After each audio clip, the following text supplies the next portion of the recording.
আসসালামু আলাইকুম রহমতুল্লাহি ওবরকাতুহু।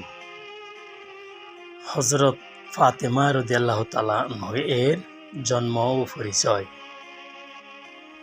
হজরত মুহাম্মদ মুস্তাফা সাল্লাল্লাহু আলাইহি ওয়াসাল্লাম এর আদরের সন্তান ছিলেন হজরত ফাতেমা রাদিয়াল্লাহু তাআলা আনহা। তেনার অনেক উপাধি আছে, তার মধ্যে হচ্ছে তাহেরা, জোহরা, জাকিয়া, রাজিয়া, মুতাহারা, আরজিয়া এবং বাতুন। তেনার পিতার নাম বলার তো কোনো অপেক্ষা রাখে না, আমরা সবাই অবগত আছি। হজরত ফাতেমা জোহরা রাদিয়াল্লাহু তাআলা আনহা এর পিতার নাম আমাদের প্রিয় নবী হজরত মুহাম্মদ মুস্তাফা সাল্লাল্লাহু আলাইহি ওয়াসাল্লাম এবং মাতার নাম হজরত খাদিজাতুল কুবরা রাদিয়াল্লাহু তাআলা আনহা। হজরত খাদিজাতুল কুবরা রাদিয়াল্লাহু তাআলা আনহা ছিলেন আরব দেশের মধ্যে ধনবতী মহিলা, মহিয়সী মহিলা। আর হজরত ফাতেমা জোহরা রাদিয়াল্লাহু তাআলা আনহা ছিলেন বিশ্ব শিরোমণি হজরত মুহাম্মদ মুস্তাফা সাল্লাল্লাহু আলাইহি ওয়াসাল্লাম এর 4 কন্যার মধ্যে সর্বকনিষ্ঠ কন্যা। ফাতেমা রাদিয়াল্লাহু তাআলা আনহা এর পিতা ও মাতার বংশ তালিকা এক। তেনার পিতা ও মাতার বংশ তালিকা নিম্নে প্রদত্ত হলো: ফাতেমা বিনতে মুহাম্মদ সাল্লাল্লাহু আলাইহি ওয়াসাল্লাম, আব্দুল্লাহ বিন আব্দুল মুত্তালিব বিন আব্দুল মানাফ বিন কুমাইর বিন কিলাব বিন মুরাহ বিন কাব বিন লুআই বিন গালিব বিন ফিহির বাকর আয়েশ। আর মাথার দিক দিয়ে হলো ফাতিমা বিনতে খাদিজা বিনতে কুয়ালিদ বিনতে আজাদ বিনতে আব্দুল উজ্জাজা বিনতে কুমাইর। তেনার কয়েক পুরুষ পূর্বপুরুষ ছিল ঠিক ফিদির বাকর আয়েশ। সুতরাং তেনার পিতা ও মাতা ছিল এক বংশধর, বিশ্বের শ্রেষ্ঠ মানব ও সর্বশ্রেষ্ঠ নবী, প্রিয় নবী হজরত মুহাম্মদ মুস্তাফা সাল্লাল্লাহু আলাইহি সাল্লাম। হজরত খাদিজা রাদিয়াল্লাহু তাআলা আনহাকে তেনার যৌবন বয়সে বিয়ে করেন। সুবহানাল্লাহ। তখন তেনার বয়স মাত্র 25 বছর। আর হজরত খাদিজা রাদিয়াল্লাহু তাআলা আনহা এর বয়স ছিল 40 বছর। উক্ত বয়সে তারা উভয়ে তেনাদের দাম্পত্য জীবন কাটাতে থাকেন। এদিকে তেনাদের তিনটি কন্যা সন্তান ভূমিষ্ঠ হয়। সুবহানাল্লাহ। আর হজরত মুহাম্মদ মুস্তাফা সাল্লাল্লাহু আলাইহি সাল্লাম এর নবুয়ত প্রকাশের 5 বছর পূর্বে হজরত খাদিজা রাদিয়াল্লাহু তাআলা আনহা এর সেকমে ফাকে হজরত ফাতেমা রাদিয়াল্লাহু তাআলা আনহা এর জন্ম হয়। সুবহানাল্লাহ। এই সময় হজরত মুহাম্মদ মুস্তাফা সাল্লাল্লাহু আলাইহি সাল্লাম এর বয়স 35 বছর। তাই হজরত ফাতেমা রাদিয়াল্লাহু তাআলা আনহার জন্ম তারিখ হল 605 খ্রিস্টাব্দ। ইতিহাস পর্যালোচনা করে জানা যায় যে হজরত ফাতেমা রাদিয়াল্লাহু তাআলা আনহা এর জন্মের সময় ছিল খুব মুবারক সময়। তেনার মূল কারণ হলো কুরাইশরা তাদের সময়ে কাবা ঘর পুনর্নির্মাণ করেছিল এবং তারা উক্ত কাজে ব্যস্ত ছিল। আর কাবা ঘর নির্মাণ শেষে বিখ্যাত হাজরে আসওয়াদ পাথর নিয়ে এবং উহা সরানো নিয়ে আরবদের মধ্যে দারুণ সমস্যা দেখা দেয়। কারণ আরবের প্রত্যেক গোত্রই উক্ত পাথরকে যথাস্থানে রেখে তারা নিজেকে সৌভাগ্যবান এবং সৌভাগ্যশালী গৌরবান্বিত মনে করে। এই বিষয়ে নিয়ে সবার মধ্যে এক সময় সংঘর্ষের আকার ধারণ করল।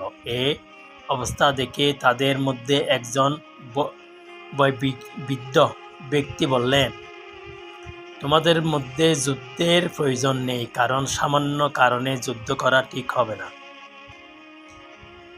তার চেয়ে আগামীকাল প্রভাতে যে ব্যক্তি প্রথমে কাবা ঘরে প্রবেশ করবে সে তোমাদের এই সমস্যা সমাধান করে দিবেন। তোমরা তার কথা মেনে নিবে। উক্ত কথা শুনে সকলেই এক বাক্যে মেনে নিল। তারা সকলেই প্রভাতে এসে অপেক্ষা করতে লাগল, কে প্রথম কাবা ঘরে প্রবেশ করবে, তেনার ফয়সালা কি হবে। এই কথা ভাবতে ভাবতে সবাই দেখল যে তাদের প্রিয় ব্যক্তি ও তাদের আল আমিন হাজির হচ্ছেন। তারা সবাই তেনাকে দেখে বলে উঠল, আমাদের আল আমিন হাজির হয়েছে, সুবহানাল্লাহ। আমরা তেনার বিচার ফয়সালা মেনে নিব। সবাই তেনার কাছে হাজির হলো এবং তেনার কাছে সব কথা খুলে বলল। সব কথা রাসূল পাক সাল্লাল্লাহু আলাইহি ওয়াসাল্লাম শুনে বললেন, ঠিক আছে, আপনাদের প্রত্যেক গোত্র থেকে এক একজন করে প্রতিনিধি নিযুক্ত করে দিন। তার কথা মতো তাই করা হলো। তেনার নিজের চাদর মাটিতে বিছিয়ে উহাতে নিজ হাতে কালো পাথরটিকে উঠিয়ে তেনার চারদিক প্রতিনিধিদের ধরতে বললেন। তারা চাদর ধরে নবীজি সাল্লাল্লাহু আলাইহি সাল্লামের সাথে চলল যথাস্থানে। আসার পর নবীজি সাল্লাল্লাহু আলাইহি সাল্লাম নিজ হাতে উহাতে কাবা ঘরের পাশে রাখলেন। এই ঘটনায় সকলে কলহ বিবাদ থেকে মুক্ত হলেন।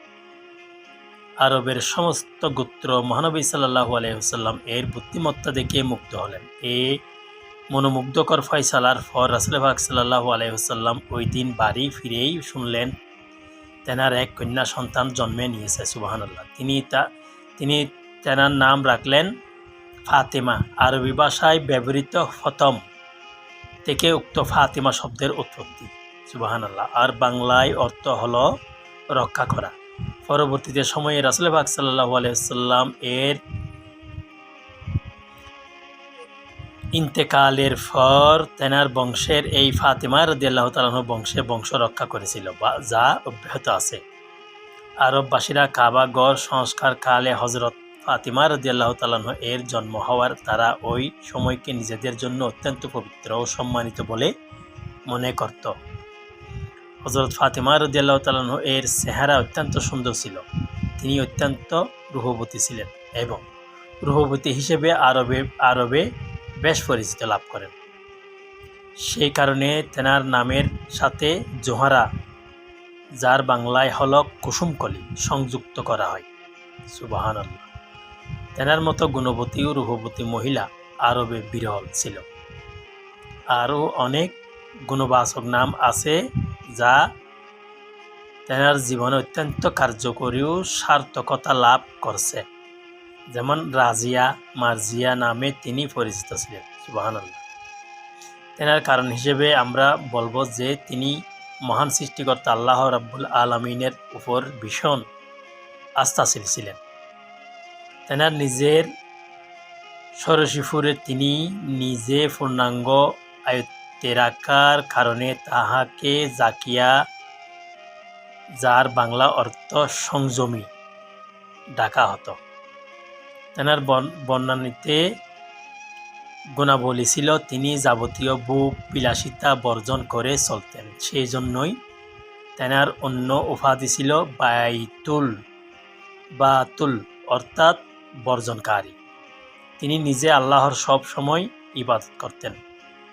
তিনি তেনার নিজের আপন যোগ্যতা ও গুণাবলীর বলেই নারী জাতির মধ্যে সর্বশ্রেষ্ঠ আসন অধিকার করায় তাহাকে নারীদের নেত্রী বলা হয়। এই নামেও তিনি দুনিয়ায় পরিচিতি লাভ করে।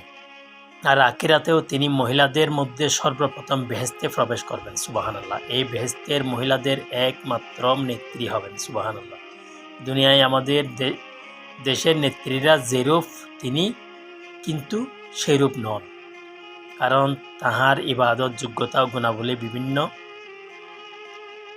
বদান্যতার জন্য তিনি মহান আল্লাহর নিকট অতি পছন্দনীয় মহিলা হিসেবে স্থান লাভ করেন, সুবহানাল্লাহ, সুবহানাল্লাহ।